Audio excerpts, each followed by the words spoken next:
Everyone, welcome to Babi spicy candy.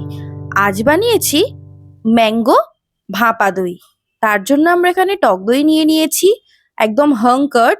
টক দইটাকে একদম ফিনফিনে কাপড়ের মধ্যে জল ঝরাতে দিয়ে দিয়েছি। 2 কাপ টক দই নিয়েছি মেজারমেন্টে কাপে।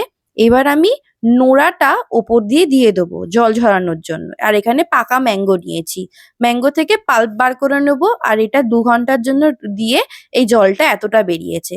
এবার দইটাকে ভালো করে আমরা বের করে নেবো।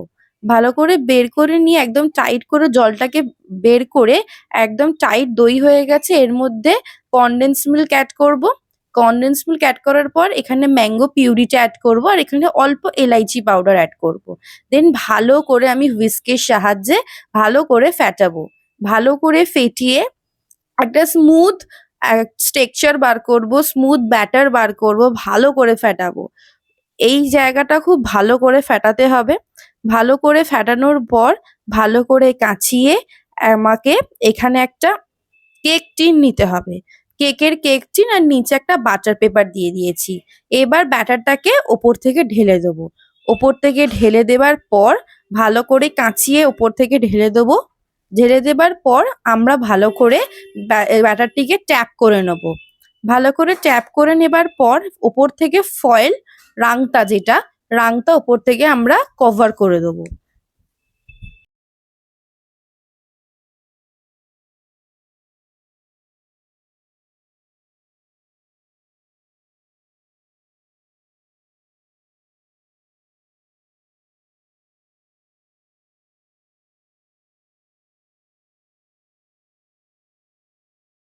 ভালো করে কভার করে নেবার পর একটা কড়াইতে জল দিয়ে এর ওপরে একটা মোটা জিনিস রেখে, উঁচু জিনিস রেখে, তারপর গরম জলটা যখন একদম ফুটে যাবে তারপর এই কেক টিনটা দিয়ে ভাপা দইয়ের দিয়ে 25 মিনিট রাখবো। 25 মিনিট পর দেখতে হবে যে এটাকে উঠিয়ে নিতে হবে।